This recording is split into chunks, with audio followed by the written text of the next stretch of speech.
Hello, everybody. Welcome to the Dynamic Coalition's first cluster session. My name is Jutta Kroll. I'm chairwoman of the German Digital Opportunities Foundation, and I'm glad to be the moderator of the session today. To those of you who are not familiar with the concept of dynamic coalitions, let me just explain a little bit. Dynamic coalitions have been set up as a certain format at the first Internet Governance Forum 20 years ago for groups and individuals who are working together to achieve a certain objective. Nowadays, we have 32 different dynamic coalitions. If you're interested in the work of them, just come to our booth in the IGF village, which is positioned directly opposite to the plenary hall entrance. Today, we have 6 different dynamic coalitions here, and we want to showcase some of the work they are doing in regard of evolving technologies, emerging technologies. So we are talking about the future of the internet. And having that said, I want to introduce you to the first panelist. We will go through them, and I will introduce them one after another when they are going to speak. And to my left is Dino De Calcio. He is the co-lead of the Dynamic Coalition on Emerging Technologies, so that means he's in the perfect role to speak about the issue today. And I'm going to give the floor to you, Dino. Thank you very much, Jutta. Happy to be here to share the experience of the the Dynamic Coalition on Emerging Technology, as well as the contribution that as a CIO, Chief Information Officer of the United Nations Pension Fund, we have been giving to the work, the Dynamic Coalition on Emerging Technology, and in turn to the mandate and the mission of the Internet Governance Forum. So very briefly, to introduce the work and the meaning of the work of the Dynamic Coalition on Emerging Technology is that we recognize that when we are dealing with emerging technologies, we are also dealing with emerging standards. And as we know, as we, of course, align ourselves to the principle, to the values, to the mission of the United Nations overall, as well as the various initiatives such as the Internet Governance Forum, such as the Global Digital Compact, such as the UN Secretary General Agenda on Digital Cooperation. We want to make sure that emerging technology, innovative technology, transformative technologies are used in a responsible and ethical manner. And here is the mandated the mission of the Dynamic Coalition on Emerging Technology, which is exactly to support, to coordinate, to document tangible and concrete examples of when these emerging technologies are used and how we can determine whether or not that has been done in a responsible and an ethical manner. Thank you. Thank you, Dino. You gave us the perfect start for our session. I'm now turning to Surabhi. She's representing the Dynamic Coalition on Journalism, and I'm pretty sure you're not only writing as a journalist about emerging technologies, metaverse, and so on, but also you have a background to explain what the Dynamic Coalition is doing. Yeah, thank you, Jutta, and it's really nice to be here with fellow panelists. I am Surabhi. I work at R&W Media, a media development organization based in the Netherlands. I'm representing here, as Jutta mentioned, the Dynamic Coalition on Sustainability of Journalism and News Media. So the Dynamic Coalition has over 300 members from all over the world. These are journalists, media organizations, civil society organizations, all concerned about the impact of technology in terms of the news media and journalism landscape, globally, nationally, regionally, and also very much concerned about the impact that technology and artificial intelligence has had and is having on freedom of expression, on censorship, the spread of mis and disinformation online, and also the intersection of digital policies and regulatory frameworks on the state of media globally. In terms of our work, we produce reports, we gather evidence, look at data, which is shared by members from, that are part of the Dynamic Coalition, and also analyze how regulations are impacting both journalists, but also media organizations at large. And so the new report that we have just launched, and I have a copy of it here with me, which is looking at the impact of artificial intelligence on news media organizations, and especially public interest and independent media. And it's trying to look at various different facets that I will get into later on in the discussion, but particularly looking at how artificial intelligence is shaping the sustainability trajectory and media viability in particular, especially for independent journalists, for public interest media, local journalists and local newsrooms. What is the impact of AI policies and infrastructures on sustainability of news media, but also more broadly, how do we build more inclusive digital infrastructures and policies that ensure equitable participation from wide-ranging stakeholders, which includes journalists, media, civil society organizations, tech organizations, digital rights activists, but also governments as well. And I think we are really emphasizing on the multi-stakeholder approach, which is also the spirit of how Internet Governance Forum came about. And how can we ensure that the process of including multi-stakeholders is not just reflected in the process of how regulations are formed, but also in its outcomes. And I will dive into that a bit later as we continue the discussion. Thank you.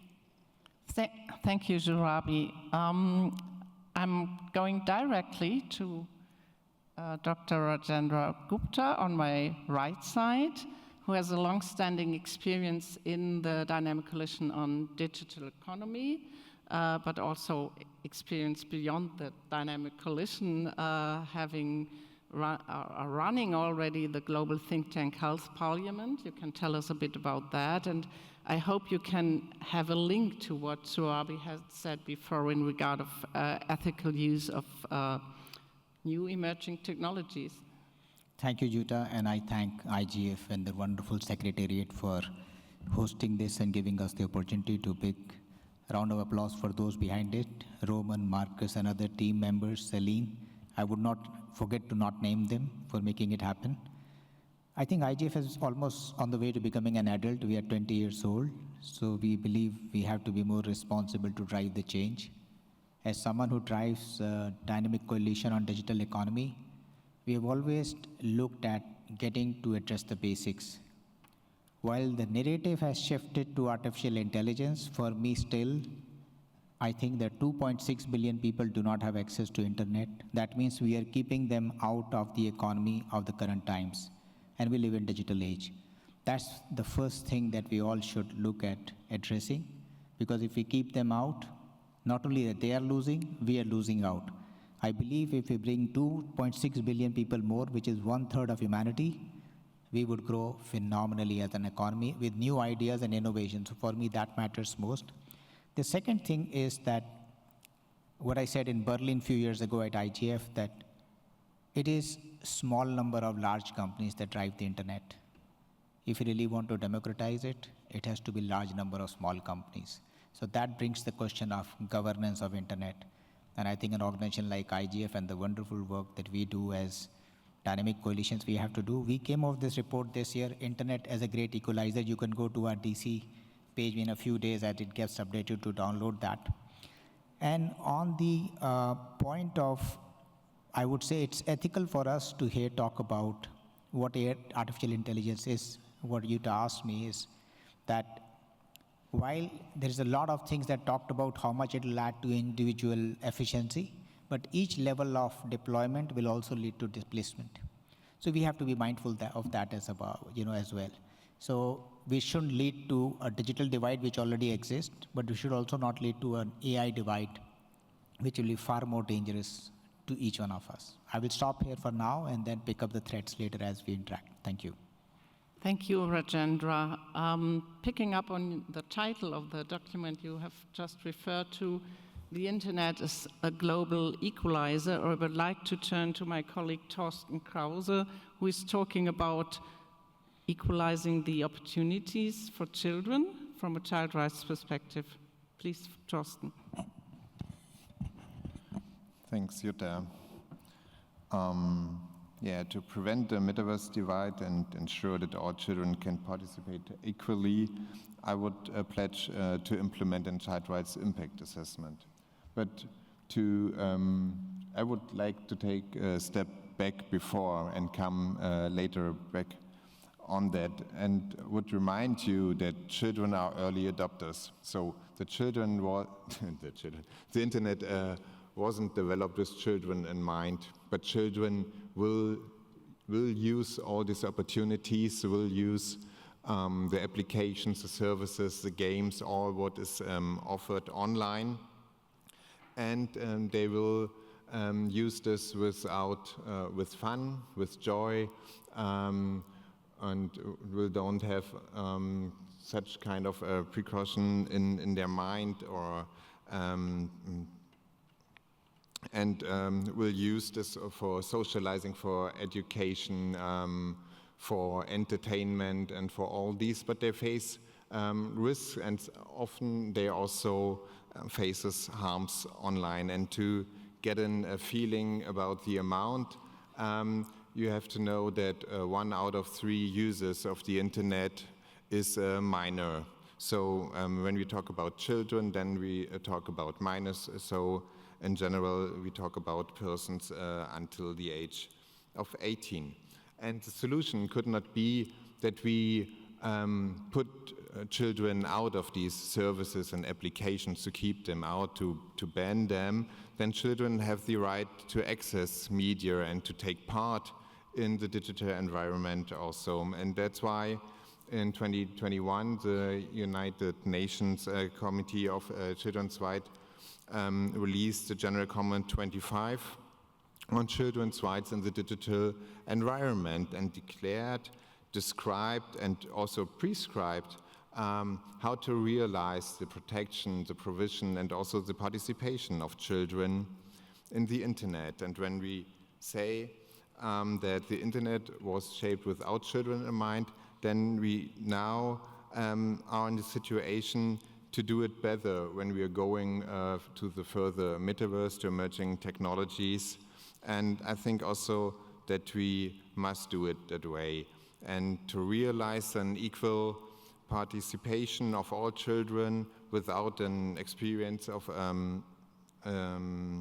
discrimination of any kind. We have to take in mind the well-being of the child. The best interests should be taken into account, and to realize that, and to measure out how to realize that child rights impact assessment could be a real good tool and assessment to bring this in the forefront.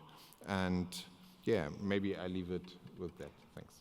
Thank you, Thorsten. I think you provided the perfect segue to turn to Janice Richardson, a colleague of mine for nearly 20 years, I would say, having also been a member of the Dynamic Coalition on Child Online Safety, as it was called beforehand. But now you're speaking on behalf of the Dynamic Coalition on Internet Safety and Security Standards. Please, Janice, you have the floor.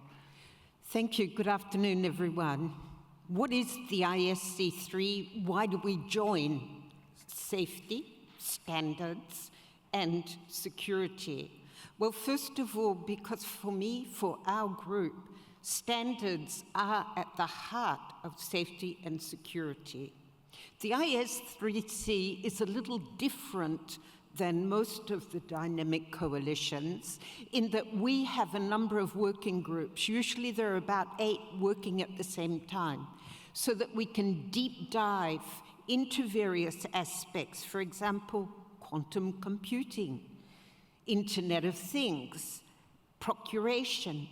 So these working groups together can bring their knowledge in, can exchange ideas, can have a discussion, because when we look at the internet, one of the big problems is that we're all working in our silos. The cybersecurity people aren't speaking to parents.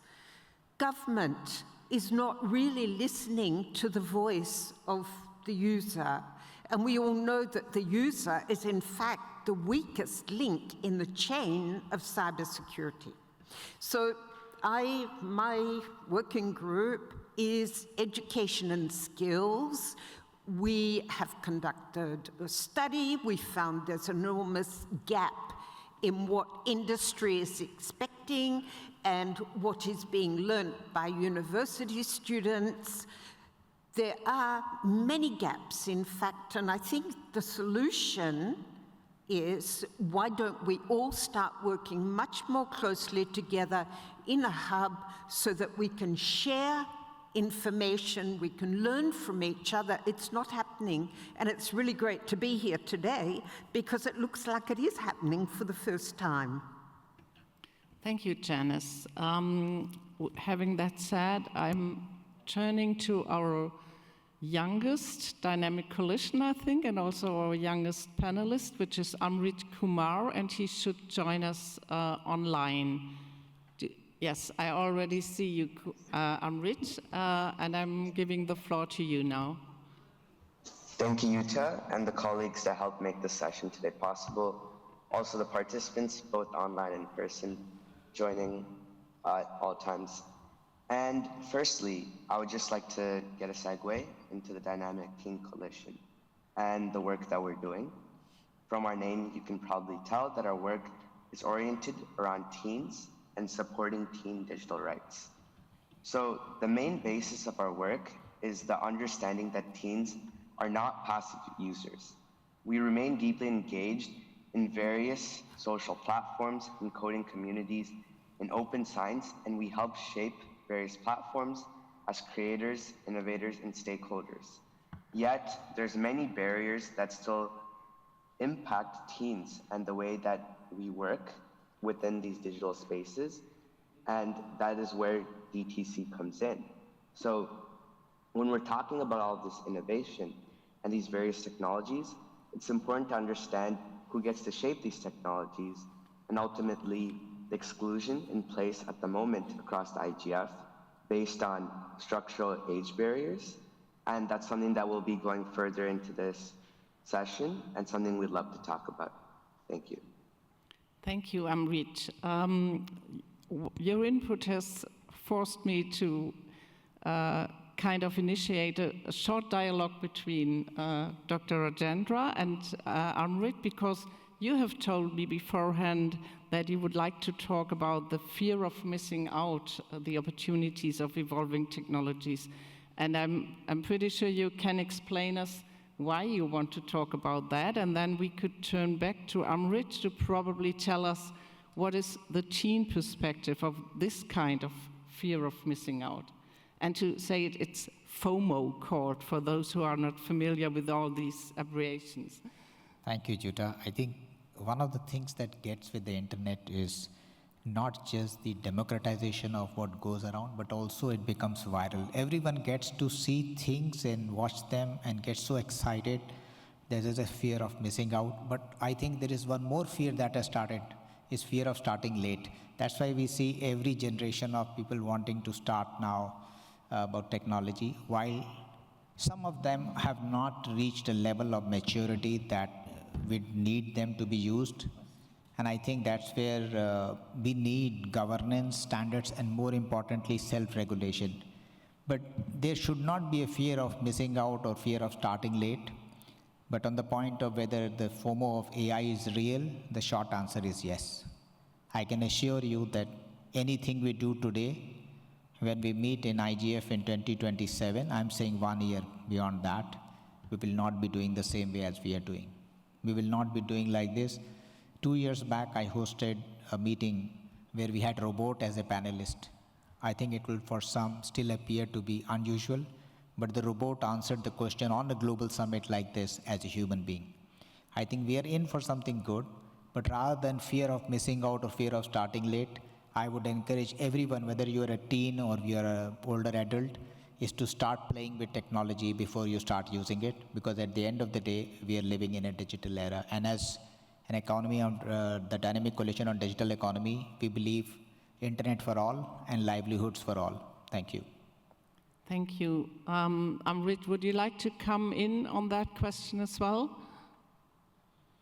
Yeah, of course. Thank you, Yuta. So in order to respond to that, we first have to understand that teens are playing an important role in regards to all these technologies. So the main goal of this session is to talk about emerging tech. So we're here talking about innovation, AI, the metaverse, Web 4.0, and other technologies. But before we can get into talking about the future of these technologies, we have to understand who's shaping this, and ultimately at the moment, as we're raising it, who's systemically excluded from doing so, despite being at the front line of these digital landscapes. So teens are playing a large role in how these technologies are being shaped. And as fellow co-panelist Torsten mentioned as well, teens are ultimately accessing these technologies in these online spaces. So we have coding communities and open science, international discourse, and taking part as creators, innovators. But due to the age barriers in place, it makes it nearly impossible, and we're excluded in governance spaces based on our audits. And what this shows is that without proper inclusion, teens cannot partake in governance. And ultimately, it's our right to do so. And that's some of the challenges in place. And it's therefore important to ensure that that happens. Thank you, Amrit. I would like to turn to Dino again, because when Amrit mentioned the systematic exclusion, that refers also to the emergence of metaverse divide. Do you think we are at risk of having such a second digital divide in regard of emerging technologies? So definitely, I think that, again, using two concrete examples, the Dynamic Coalition on Emerging Technology started some significant work in identifying those instances and to try to also document and acknowledge the solution that have been found. So first and foremost, again, as a representative of the United Nations Pension Fund within the Dynamic Coalition on Emerging Technology, we had a concrete example. The UN Pension Fund in 2021 implemented a digital identity solution for proof of life. Basically, an application using emerging technology such as biometrics, facial recognition, such as blockchain, artificial intelligence, and geolocalization to enable more than 72,000 individual retirees of the UN around the world in 192 countries to confirm every year that they are still alive and therefore confirm their eligibility to receive payment. As we went live, we used an application that our retiree can download on their smartphone. Very soon, we actually realized that although in small cases, there are in certain parts of the world some of our users that do not have a digital device, or even if they have it, they cannot use it in an adequate manner. For example, very simply and practically speaking, they use the digital device only for voice call. They cannot afford to turn it on the data plan. So that was a concrete example of a digital divide that we had originally not identified. And immediately we had to think out of the box and become creative. And that's when we came up with a solution in collaboration with other UN entity, the United Nations International Computing Center, and some of our colleagues in the UNDP, the United Nations Development Program, to install a kiosk mode of the application. So basically equipping the field offices of the United Nations in those areas of the world where we identify those limitations and constraints and enable the user, the retirees living there that do not have the possibility of using a smartphone to go and visit the office and perform the proof of existence. The second example is that the Dynamic Coalition on Emerging Technology is hosted by Innovation Network Global.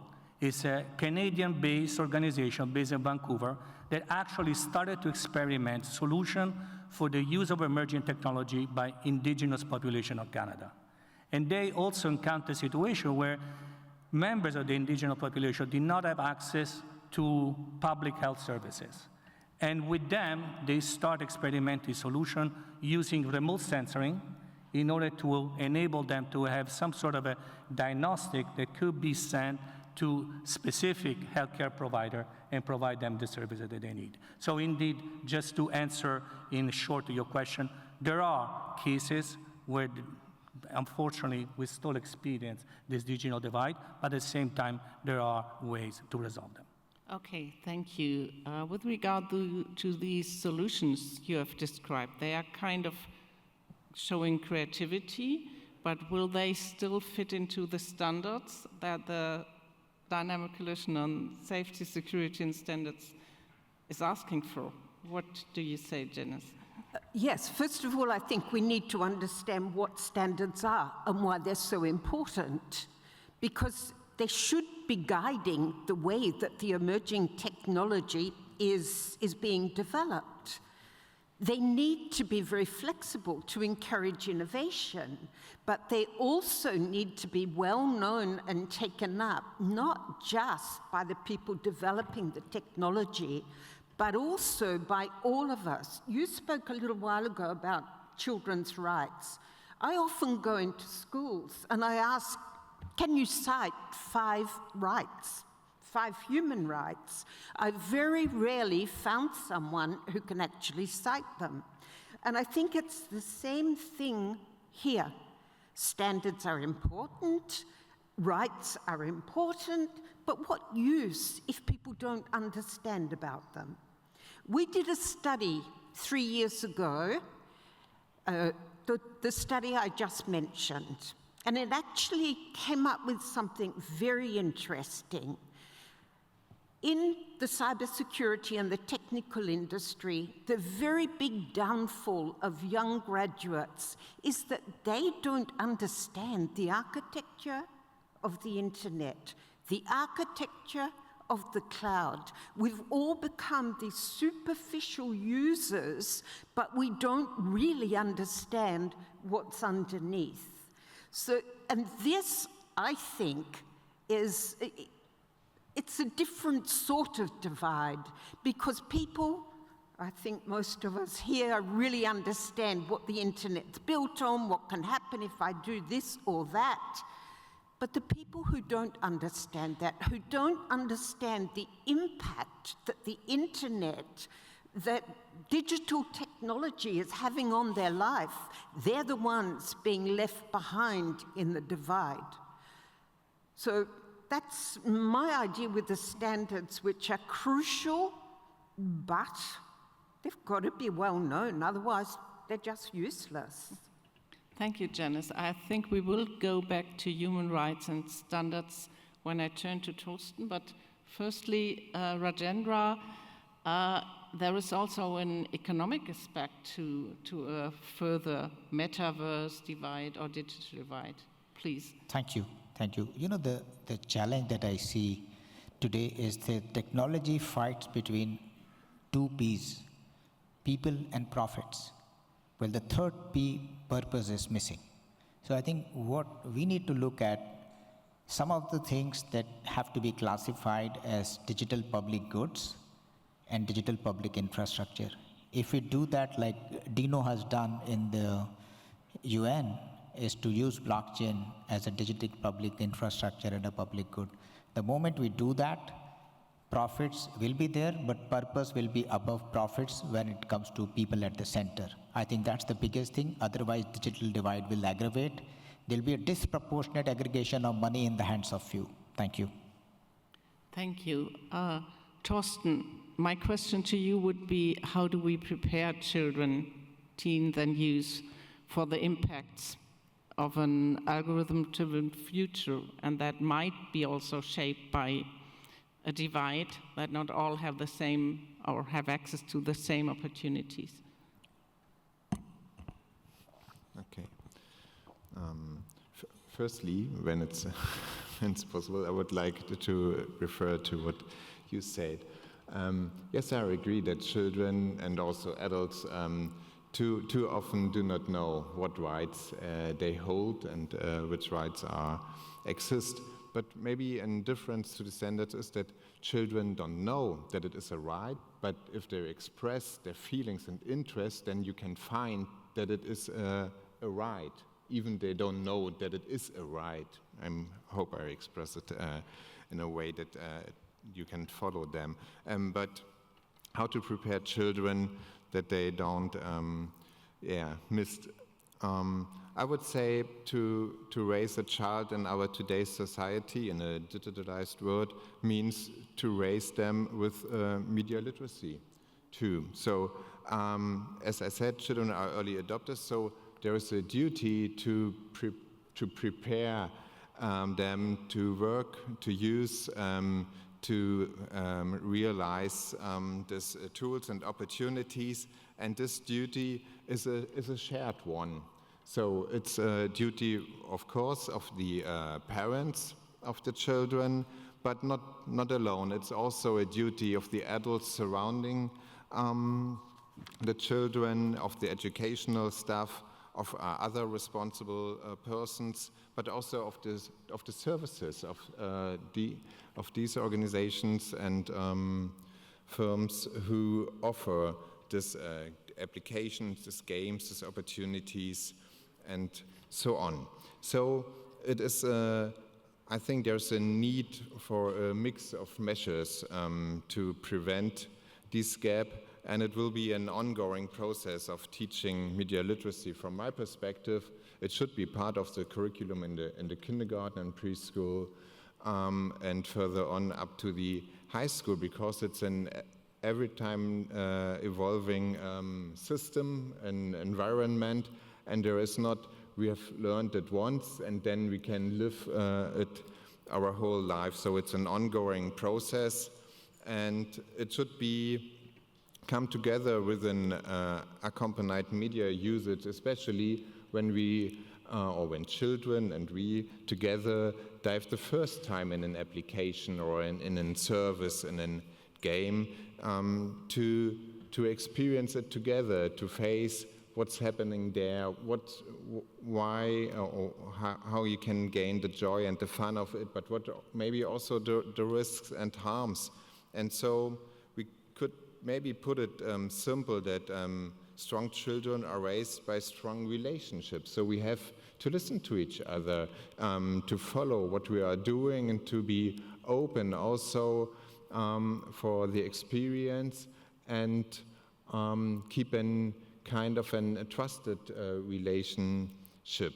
But we are also facing services that are not created in this way. So it's necessary to put responsibility and accountability to these service providers, and to hold them accountable, for example, for safety by design, for precautionary measures. We could, as said before, try to figure it out with a child rights impact assessment, but we can also put in place other tools highly discussed all around the globe, our age assurance measure, just to put one example on the table. Thanks. Thank you, Torsten. I think we can come back to that also further on in the session. And please be prepared if you have any question to the panelists or also to other representatives of dynamic coalitions who are here in the room.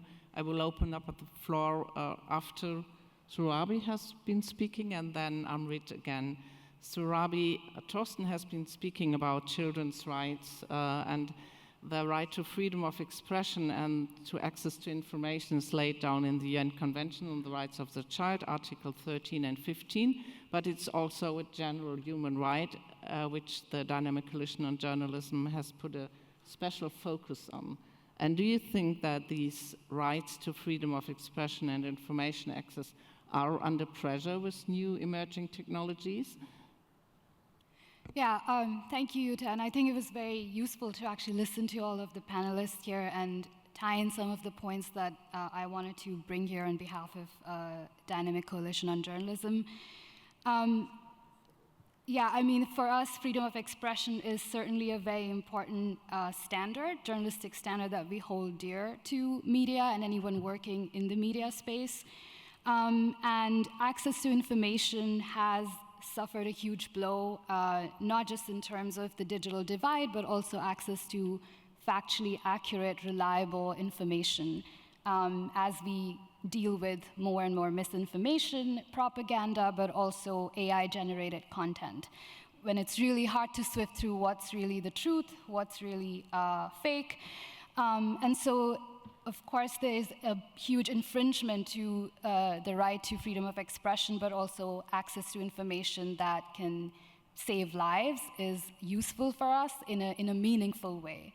And we are now suffering from information overload and a more polluted information ecosystem more broadly. And hence, it's important to understand this intersection of both access to information, freedom of expression with emerging technologies like artificial intelligence.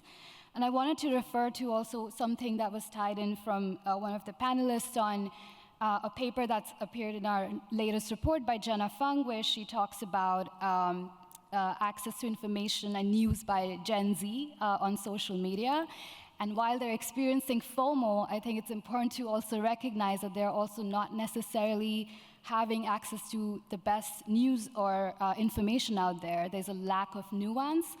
There's often a lack of perspectives and plurality in the kind of information they're receiving. And of course, we're all immersed in our own echo chambers when it comes to accessing and using information. So it really needs to be said that young people also need to be part of the processes in which we decide how our information systems are governed, how these ecosystems are regulated, how AI-generated content can be regulated and addressed or regulated in internet spaces. And another point to mention here is in terms of the ethical use of AI. I think, again, going back to FOMO, there's also a lot of pressure in newsrooms and among news media outlets to start using AI tools. And while there's a fear of missing out, I think it's important to take a step back and also think about the ethical and mindful and responsible implications of using these AI tools. We often do not have the space or resources or time or the pressure within which we work to really think about how are these AI tools being developed, where is the funding coming from, who are the people behind it, who are the companies. And it's really important. These questions are not, they might be controversial and provocative, but they're very important when we try to understand how are these AI tools being deployed and how do we use them as consumers and in our case as journalists, as media makers globally. So it's really important to understand these different aspects, and I think we'll come back to it in platform accountability questions, but it really does have a long-term implications, and we are already seeing that on freedom of expression and access to information. Thank you, Sharabi, for these very relevant thoughts. I do think from the journalism, you have been talking about being under the pressure on the one hand, but you're also kind of the gatekeeper to giving people access to information. So you're in a double role, I would say. But turning to Amrit again, Amrit, do you think you are, as the Teen Coalition or as teenagers at large, in a perfect position to exercise your rights to freedom of expression and access to information, or where do you feel there are certain barriers or even a divide? So I think we can take a look at this from a rights-based approach. So as mentioned before and referenced, we have frameworks like the UN Convention on the Rights of the Child, and we have General Comment number 25. So these ultimately affirm that teens do have the right to access, create, and participate in digital life. So now it comes to ensuring that these frameworks and these digital governance models have the pathways that allow teens to partake in these discussions. So in this manner, some challenges we are experiencing is that the Internet's Governance Forum and other multi-stakeholder institutions systemically exclude teens by the fact that youth and how it is defined is not very inclusive. So at the UN and nearly every global structure, youth begins at 18 and stretches to 35. This essentially conflates youth with young adulthood and even middle age. And as you can see, it completely erases teens. And the issue is that this is not a symbolic situation, it's structural. As we've seen in our national and regional audits, the IGF's 2025 Youth Mentorship Program only accepts participants aged 18 plus. So this is just an example of how every teen innovator under 18, regardless of their impact, experience, or readiness to contribute, this aspect of readiness which was mentioned by both Dr. Rajendra and Janice before. And the issue is that this is not an outlier. So it's a part of a pattern that we've been noticing. So various youth programs and initiatives, they show the same systemic issue where the participation thresholds, so simply to participate, is set at 18 plus, or the age category overall is undefined. The issue of this is that it creates quiet, but as you can tell, very powerful barriers that are keeping teens from participating in digital governance models. And I think that's an important issue that needs to be addressed to ensure that teens are inclusively represented in these spaces. Thank you, Amrit, for your comments. Just to make this clear, dynamic coalitions are open to everybody. There is no age limit to join a dynamic coalition. That is also demonstrated by having a dynamic teen coalition. We also have a dynamic youth coalition on internet governance. So I do think that we try to be as inclusive as possible, but maybe we also have some voices from the floor, not only in regard of this aspect, but also in regard of all the other issues that have been brought up by the dynamic coalitions here on the panel. We have 2 microphones, so if you want to, and one in the back as well, the microphone can be brought to you. Just raise your hand and then you will be given the floor.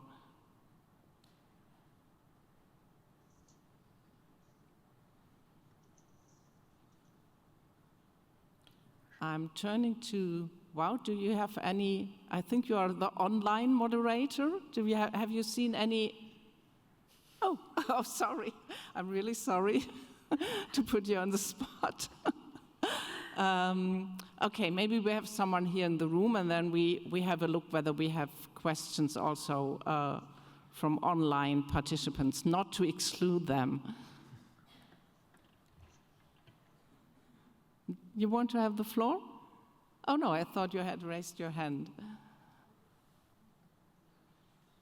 Okay, then let's go first with the panelists in regard of that inclusiveness that we are providing with the dynamic coalitions work. Would you like to go? Sure. So again, using the example that I shared before, the concept of inclusiveness is definitely foundational. And this was a part of the design. So usually one of the common terms that is referred to when talking about the digital application is privacy by design. In our case, we added to that inclusiveness by design.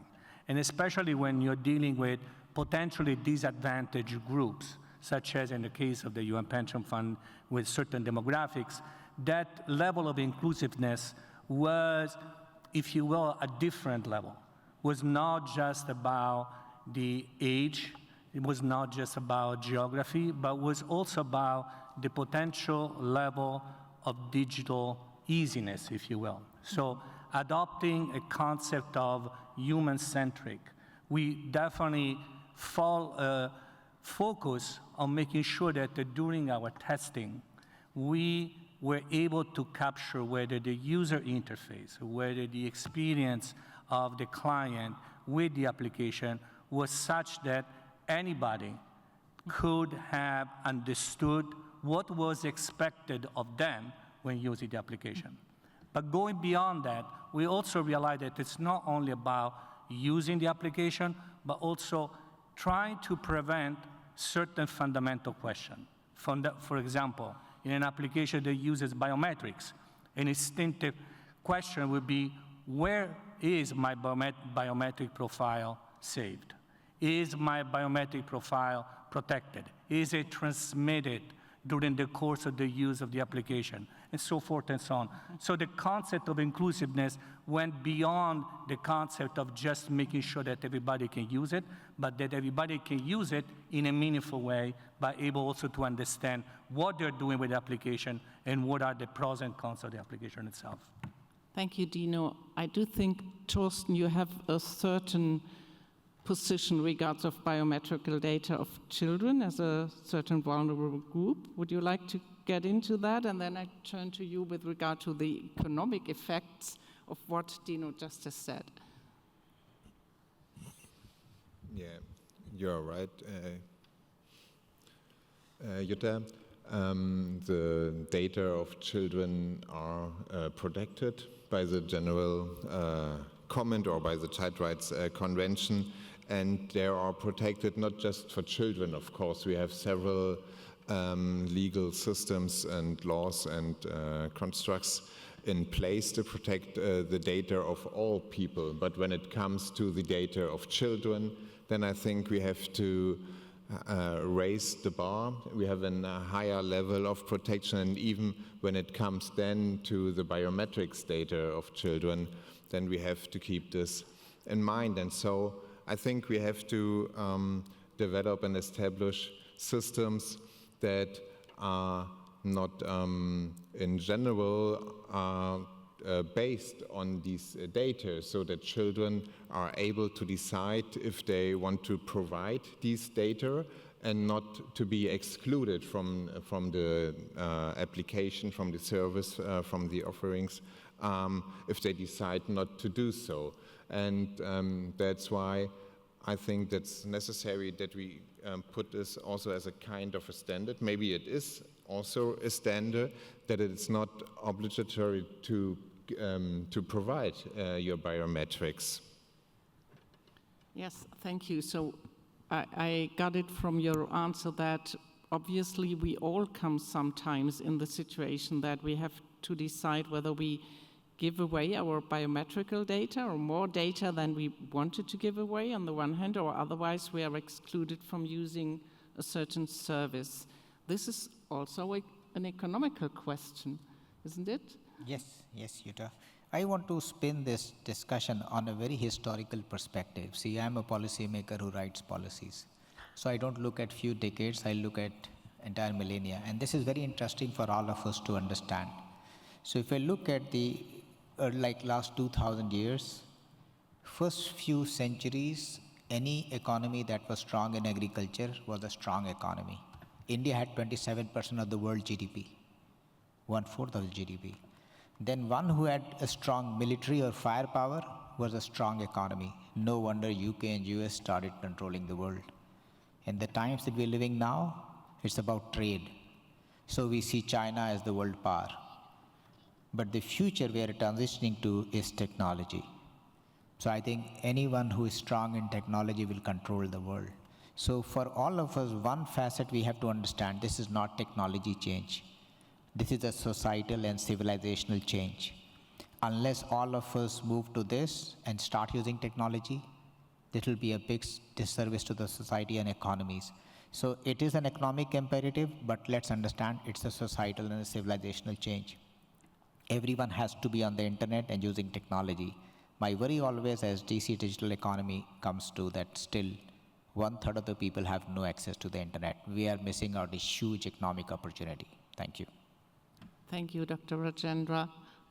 Surabi, you have the floor. I know you have to leave a little bit early, so you can use it also for your final statement. Yeah, I think I also just wanted to make a point on the financial aspect of the impact of AI and emerging technologies on media and journalists.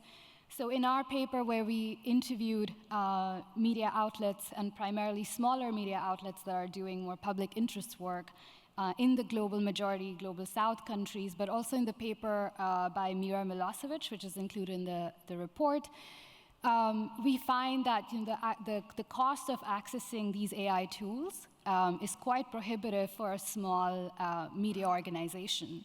And again, because of FOMO, there is this whole pressure of using certain AI tools, buying in subscription plans, trying to assess which tools to use. And all of this, or if you're doing local investigative journalism, there's an increasing reliance, as Mira mentions in her paper, on data analytics. And for that, you need certain kind of tools to get the latest insights. And all of this has an added economic cost for newsrooms, and especially if you are a newsroom that's already struggling with financing and funds, this adds additional cost burden to you, and you have to make tough decisions around whether you're going to use a certain AI tool or not, or what impact it might have on the news story that you're trying to produce. So I think it's really important to also look at that financial angle of what these emerging technologies are doing in terms of shaping the financial viability and sustainability of newsrooms in the long term. And since I have to leave, unfortunately, for my another session, I do want to mention just maybe one last point on platform accountability. I think we need to start moving beyond just looking at access or looking at, for instance, the gaps in content moderation or online censorship, but also really advocating for anti-concentration of power and anti-monopolistic or monopolization of these technologies.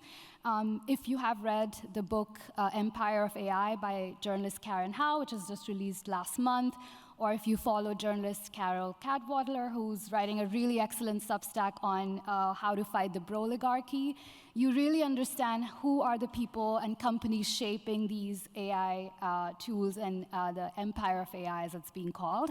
And I think that really demands us also as media makers, as journalists, but also wide-ranging stakeholders to step up and ask the questions, why do they get to hold so much power over a tool that's going to change not just the shape of our lives, but the trajectory of human civilization.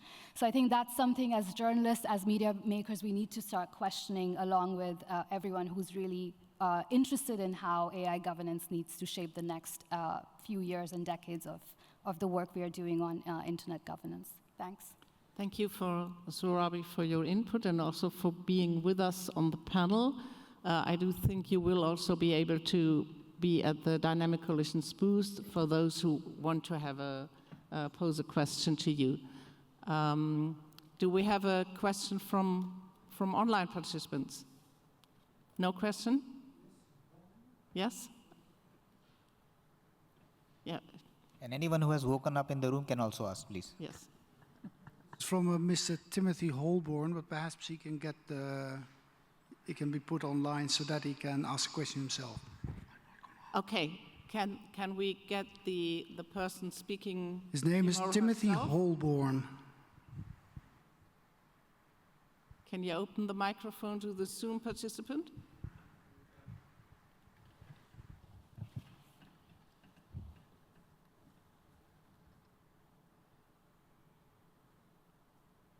So the technicians are working on it. If they can type the question, and I think. Oh, they can also type it, but yeah. If someone from the room will come in. Okay, we have him. Hello, can you hear me? Can you introduce yourself, please, and then pose your question? Hello, I'm Timothy Holborn. I'm Australian. I've been working on W3C standards and royalty-free technology to support the means for people to own, not merely be a licensee, of their thoughtware, and to be able to have electronic evidence to support their human rights.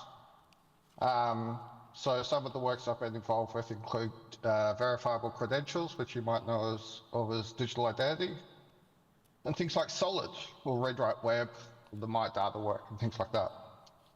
I think the point about children was at the heart of my works. And I'm very sad to say that after over a decade, 15 or so years, a lot of those objectives still seem far too far away.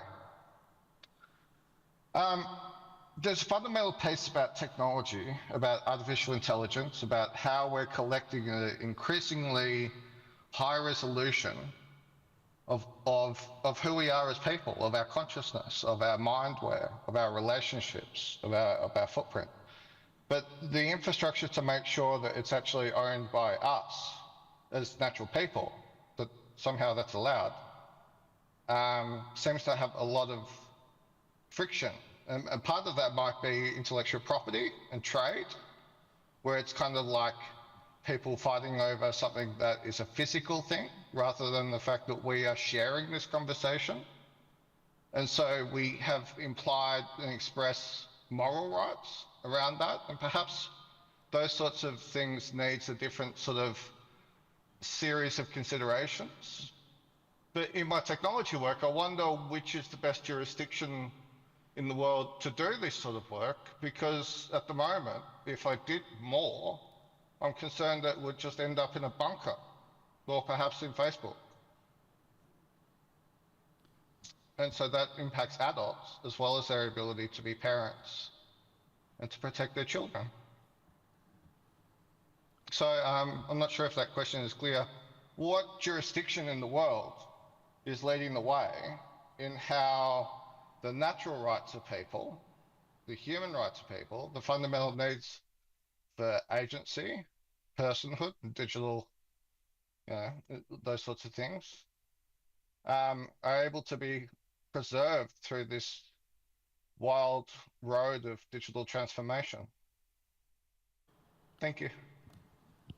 Yes, thank you for your statement and for the question you've put into that statement. I do think it delivers us a perfect segue to talk about the multi-stakeholder model of internet governance, because I don't think we would find one jurisdiction that is perfectly in the situation to do all this, to regulate this, but as a multi-stakeholder community, we can address it.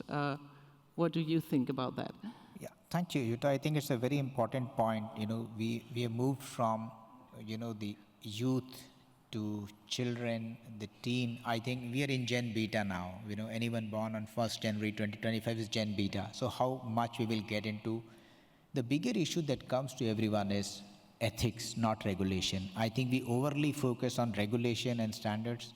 We I would say, give less importance to ethics. What we need is a course on ethics for people who work in technology, so that we first understand ethics, then get to the regulations and frameworks. Without ethics, no regulation is going to work. Okay, Dr. Rajendra. Dino, please. Yeah, thank you. Actually, a very, very good observation, a very good question. I can answer from the point of view of more conforming to a standard rather than complying to a specific regulation or jurisdiction. And here, again, concrete example of the UN Pension Fund. Being an international organization, we are not subject to any specific national jurisdiction, but we are subject fundamentally to demonstrate that we practice what we preach, vis-a-vis the principle, the value, the resolution of the United Nations.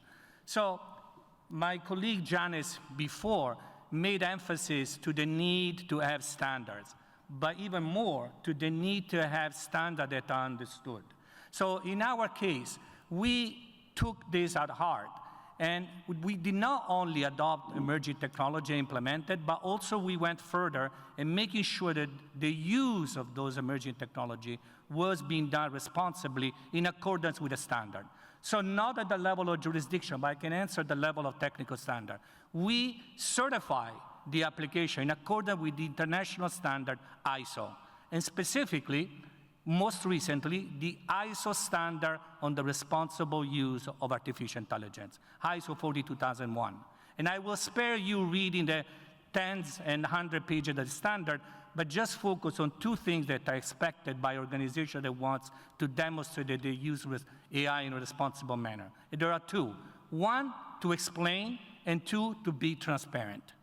And in so doing, I think the best practice in order to address what Janice was saying before, how to make that conformance to a standard be understandable, is by adopting a standard that is technologically agnostic, that's not based on a specific LLM or a specific technology, but which is process-based and principle-based.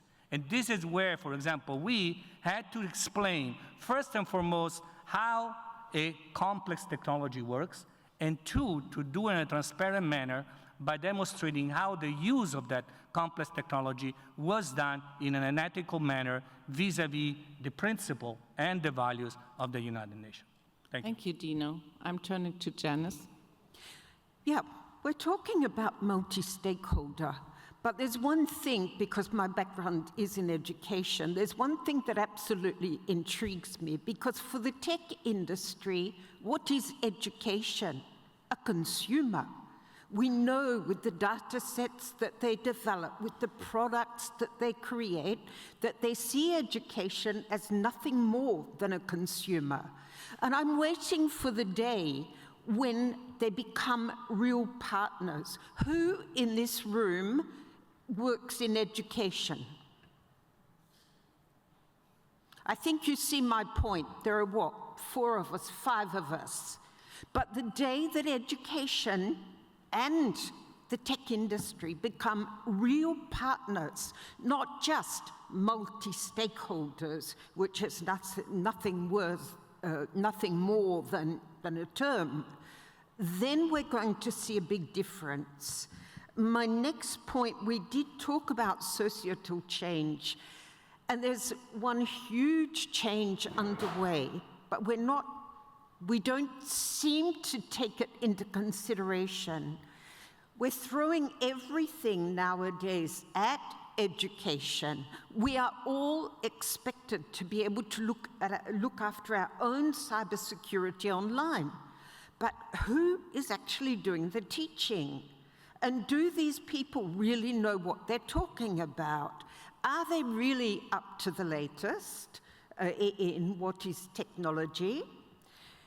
Multi-stakeholderism, my third point would be just look at AI. This is a fabulous case in point.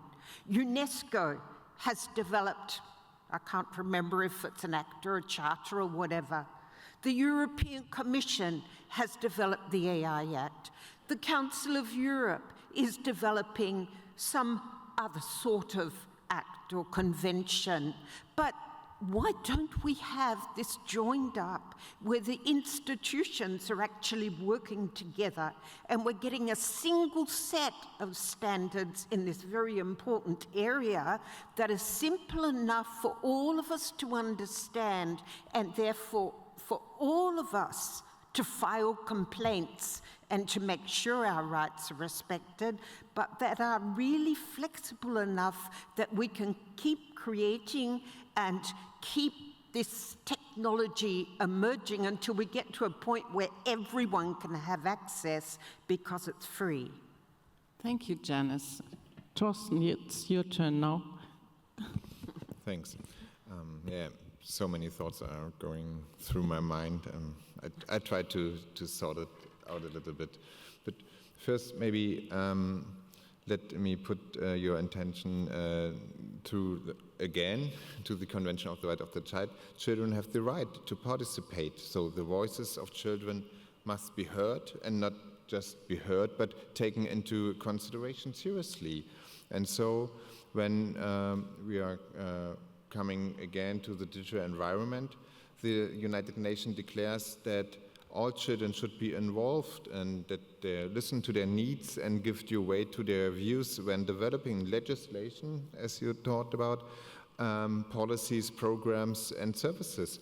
And that comes on several levels. So if we're talking about legislation, then I would like to see, or also the UN would like to see, that children are involved, that their perspective is brought in and taken into consideration. And also when new services, applications are developed, then why not talking to children? What's the idea? What's maybe the way to create this new application and to bring the perspectives of children in this developing process and not reacting afterwards when it's rolled out and we see that there are some hinderings, there are hurdles, maybe it's creating harms and risks, and then redeveloping it afterwards. So why not do it beforehand? And it also touches our multi-stakeholder model. I think, and don't get me wrong, I really appreciate the work of AMRIT and the Dynamic Teen Coalition, also of the Youth Coalition, but from a child rights perspective, you could also see it as a kind of exclusion of use and minors within the IG ecosystem. So Jutta said all dynamic coalitions are open and we want to work inclusively. But I'm not aware about the situation in every dynamic coalition, but in every dynamic coalitions are minors and children's present? Can they bring in their perspective? I think it's one side of the coin is that we say and implement a system that is inclusive and open, but the other side is to create a situation where children are really invited and really find their place at the table and their voices will be heard. And I think in this regard, we can increase participation in this model in the coming years. Thank you, Torsten. I will give the floor in a minute to you, Amrit, to react to that suggestion, and also turning to all the panelists to say what is your key takeaway from this session. But firstly, I would like also to take off my moderator's hat and answer to the question that came from the online audience, because what Janice said before in regard of education in this regard, I do think when we refer to the AI Act in the European Union, which might also become a model framework for regulations across the world and in other jurisdictions, what we don't have in the AI Act is any obligation for governments for education in regard of AI tools of their citizens at large. There is only an obligation for organizations and companies that are deploying AI tools to educate their staff, but no obligation for the general public to be educated, so no obligation for governments. And that's kind of a missing link. Also, children are not mentioned at all, or children's rights in the AI Act. So we have there some regulation on European level that does not fit all expectations, I would say, and therefore it's necessary to further go on and try to find also in the multi-stakeholder environment of the internet governance ways to go further within this regard. And now I'm turning to you, Amrit, for your final remarks, and also please refer to your key takeaways, and then going from Rajendra over the panel. Thank you. So thank you, Jutta and colleagues. So as we close the session, I think one common theme, a takeaway we can take, is that governance only succeeds when it's truly representative. So we have a multi-stakeholder ecosystem, and it should include digital participants of all ages, sectors, experiences, and bring their perspectives forward to co-create meaningful solutions. And that is the essence of inclusive governance. It's representative of the dialogue we're having here today, and that is the promise of the IGF. So just to address one point, as Torsten mentioned, while the DCs may be inclusive to an extent of teens as well as teen representation, that may not always be the case across the IGF, as we found in our audits. And there are still age restrictions, 18 plus regulations, and as a result, exclude teens. But that's what we want to address. So over the 3 years, our DTC co-chairs, Stacey Gildenson and Pyra Ruby Pacell, developed a model that actually reflects how people engage across their lifespan. So within this model, they have 5 subcategories. So 0 to 12 is child, which is a category focused on safety, care, and supported expression. 13 to 19, which is teen, an entry point for digital rights, civic agency, and active participation, so connecting to the UN Convention on Children's Rights, and general comment number 25. Then from 18 plus to early career, we have a bridge to the leadership, mentorship, and opportunity for those within this category. Then we have mid-career, which expands the impact of collaboration and decision-making, And finally, senior career, where we have legacy building, structural guidelines, and intergenerational mentorship. The goal of this model is to create an inclusive, lifelong multi-stakeholder framework where it's not just teens that are included, but it's a rights-based pathway for all stages of life. This is a common message across all of the panelists that we've seen today, that we must create an inclusive environment, and we believe this is the way forward across the general IGF ecosystem. Thank you. Thank you, Amrit. Rajendra, please. Yep. So firstly, these are not emerging technologies, these are promising technologies they're delivering. So first thing, we have to get our heads clear that AI is a promising technology along with others that we don't talk about much. The second, on the governance point, I think we need an ethical framework. I also see a FOMO among regulators in terms of over-regulating AI. Everyone is jumping to regulate AI, and we don't know where we are going. Over-regulation will kill innovation. I think what we need is a multi-stakeholder ethical framework for regulating AI, and I think IGF is very best positioned to handle that objective in a very fair manner. Thank you. Thank you. Thank you. So my concluded remarks would be about just acknowledging that when dealing with these emerging technologies, fundamentally we have very simple question, but at the same time very demanding question. Simple, such as those that I alluded to before. For example, the ISO standard of responsible use of AI requires that an organization is able to demonstrate that they can explain the use of the technology and they can be transparent about it. But of course, explaining how an algorithm works in an AI system and application is very challenging, is very demanding. But I think that with the collaboration and with the principle and the value that have been shared and expressed by distinguished panelists, I think we can achieve that. Thank you. Yes, we're here to talk about governance and effective governance, which in fact doesn't rely on reglementation, to my mind. What it does rely on is accountability of every single user in the world. It depends on fostering trust amongst all of those users. As someone rightly said, this is a lifelong path. A child needs to learn about human dignity from the cradle if it's going to be implemented in human rights later on. So I go back to it.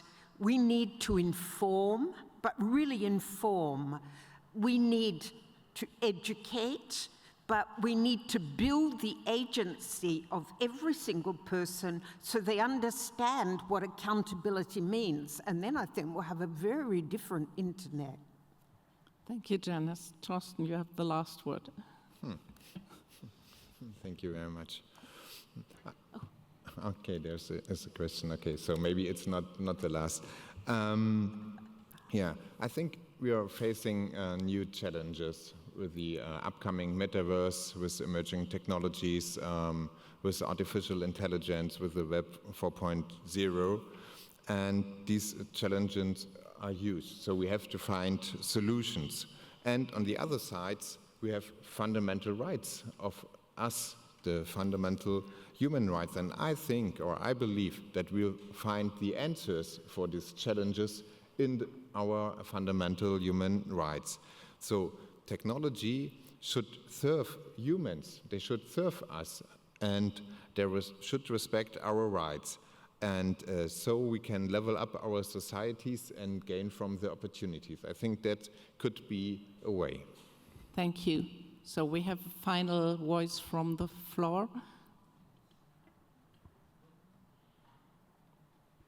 Yes. Thank you, Jutta. I think there's one comment that we have online from Stacy, that she's saying that the teens should also become part of Youth Dig, but perhaps even here at the IGF, that they're more involved in the Youth IGF than they are now.